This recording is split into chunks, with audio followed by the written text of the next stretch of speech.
Peptic ulcer एक ऐसा लफ्ज़ जो हम बहुत ज़्यादा सुनते हैं और आम ज़ुबान में कहा जाता है कि डॉक्टर साहब मेरे मैदे में अल्सर हो गया और सिंध में कहते हैं डॉक्टर साहब इतने सूर आए।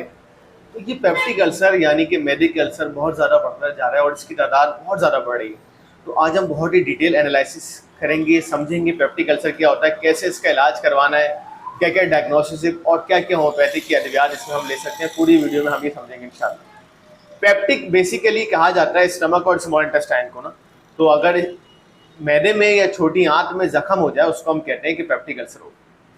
अलबत्ता अगर सिर्फ मैदे में अल्सर है तो उसको हम कहते हैं गैस्ट्रिक अल्सर, और अगर सिर्फ छोटी आंत में अल्सर है तो उसको हम कहते हैं इंटेस्टाइनल अल्सर।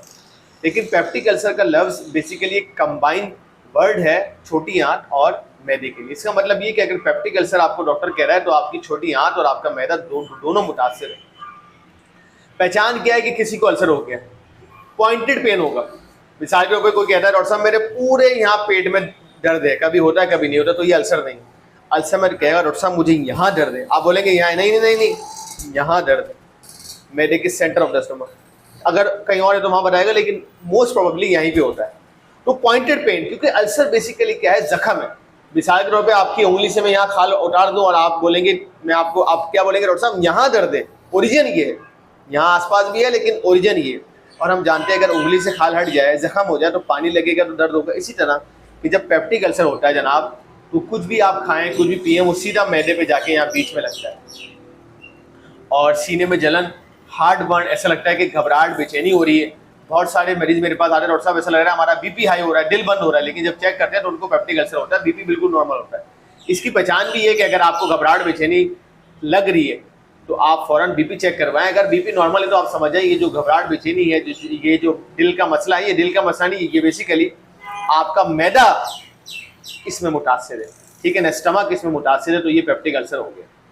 सिम्टम क्या है? सिम्टम बाज़ दफ़ा बड़े ही यूनिक सिम्टम इसके आते हैं, ज़रूरी नहीं कि हर दफ़ा यही आए, इसके साथ साथ कुछ सिम्टम आते हैं। फॉर एग्जाम्पल मरीज़ कहता है कि डॉक्टर साहब ये पेप्टिक अल्सर के साथ साथ मुझे जो है वो घबराहट, बेचैनी हो रही है, बंद कमरे में खौफ आ रहा है, मतली मतली जैसा फील हो रहा है, रात को मुझे नींद नहीं आ पाती, बेचैनी रहती है। ये सारे सिम्टम भी पेप्टिक अल्सर के साथ आएंगे। और ऑब्वियसली जब पेप्टिक अल्सर होगा, सही से खाया पिया नहीं जाएगा तो मरीज़ को कमज़ोरी होगी, वीकनेस होगी, वजन भी उसका कम हो सकता है दिन भर। तो ये सारी चीज़ें हमें पेप्टिक अल्सर के साथ मिलती है। मतलब ज़रूरी नहीं है कि मरीज़ सिर्फ आपके साथ पेट में अल्सर की शिकायत के साथ है, मरीज़ ये मल्टीपल सिम्टम आपको बताएगा कि डॉक्टर साहब मुझे घबराहट, बेचैनी है, मुझे रात को नींद नहीं आ पाती, और मुझे मतली जैसा रहता है, मेरे मैदे में दर्द है और सर में दर्द है, भारीपन है, कमज़ोरी है। ये सारे सिम्टम भी आपको पेप्टिक अल्सर वाला शख्स बताए। डायग्नोसिस क्या क्या है, क्या क्या टेस्ट करवा सकते हैं अगर आपको लग रहा है कि आपको पेप्टिक अल्सर हो गया? सबसे पहले तो आप ब्लड एच पायलोडी करवा सकते हैं, और ये टेस्ट पखाने से भी होता है तो आप स्टूल एच पायलोडी भी करवा सकते हैं। और ये फर्स्ट लाइन टेस्ट है फॉर चेक करने के लिए कि पेप्टिक अल्सर तो नहीं। साथ ही साथ हम जब पेप्टिक अल्सर के मरीज हमारे पास आते हैं तो हम उनका ज़रूर जो है वो करवाते हैं LFT, यानी कि लिवर फंक्शन टेस्ट। ये बहुत ज़रूरी होता है क्योंकि बाज़ दफ़ा लिवर की बिलीवियस कंडीशन की वजह से भी पेप्टिक अल्सर के सिम्टम मरीज में देखे जाते हैं। तो आम मरीज का जनाब इसके साथ साथ जो है वो लिवर फंक्शन टेस्ट भी करवा सकते हैं ताकि उसके लिवर चेक करें। बहुत सारे डॉक्टर बेजा फालतू में पेशेंट की एंडोस्कोपी करवाते हैं। एंडोस्कोपी एक प्रोसीजर है जिसमें क्या होता है जनाब कि आपके मुंह के जरिए कैमरा आपके मैदे में दाखिल किया जाता है, और ये बहुत ही महंगा टेस्ट है और चेक किया जाता है कि अंदर जख्म है या नहीं।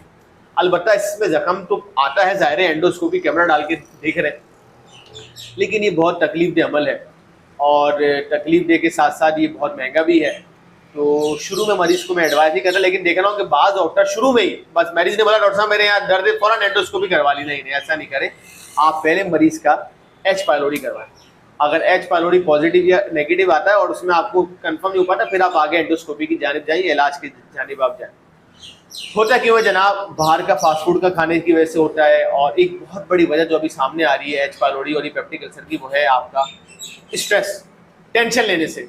जो हम देख रहे हैं कि हमारे मुल्क के हालात बहुत ज़्यादा ख़राब होते जा रहे हैं। पेट्रोल दिन ब दिन बढ़ रहा है, नौकरी का अता पता नहीं है, कारोबार के बहुत ज़्यादा मसले मसाइल हैं, रातों को लोगों को नींद नहीं आ रही, टेंशन स्ट्रेस।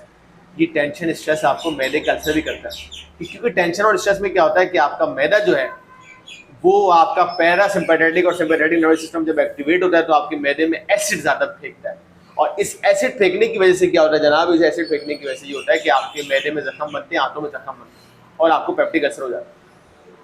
तो ये वो वजह है जो स्ट्रेस की वजह से आपको, स्ट्रेस जिस तरह से बढ़ रहा है तो मैं समझ रहा हूँ ये पेप्टिक अल्सर भी इसीलिए बहुत ज़्यादा बढ़ रहा है। और इसके अलावा ये पेनाडोल का और इस तरह की तमाम एनसेड यूज़ का इस्तेमाल और एलोपैथिक की दवाओं का, भारी दवाओं के इस्तेमाल से भी आपको पेप्टिक अल्सर हो सकता है। और मिर्च मसाले वाले खाने, बिरयानी, चिप्स वगैरह, ऑब्वियसली ये भी पेप्टिक अल्सर का कॉज है। लेकिन सबसे टॉप ऑफ द लिस्ट जो आजकल कॉज है जनाब, वो आपके स्ट्रेस। होम्योपैथिक में इतना ज़बरदस्त ट्रीटमेंट है ना जनाब, बहुत सालों से मैं कर रहा हूँ और माशाल्लाह अल्हम्दुलिल्लाह तो ऑनलाइन भी सिलसिला चल रहा है, पूरी दुनिया में मैं पेप्टिक अल्सर का इलाज कर रहा हूँ।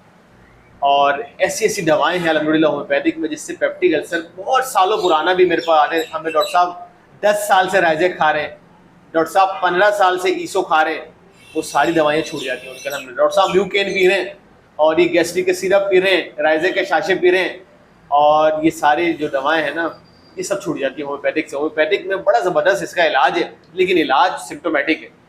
मेरे फ़ोन नंबर स्क्रीन पे आप मुझसे रब्ता करें, मुझे बताएं आपकी कंडीशन क्या है, क्योंकि एक दवा नहीं, एक लकड़ी से हमेशा कहता हूँ सबको नहीं हाँका जाता, सबकी दवा अलग है। क्योंकि जिस्म जब अलग है, ये होम्योपैथिक का उसूल है। होम्योपैथिक कहती है कि जब जिस्म अलग है, इंसान अलग है, जेंडर अलग है, तो दवाई कैसे हो सकती है? दवा भी अलग होगी, यकीनन अलग दवा है। और ये दवा के जानने के लिए आपको कंसल्ट करना पड़ेगा। सेल्फ मेडिकेशन में कभी भी इस बात को प्रमोट नहीं करता हूँ। मैं कहता हूँ कि हमेशा डॉक्टर से कंसल्ट करें, अपनी सेहत को जो है वो अपनी सेहत को और जिस्म को गनीमत जाने।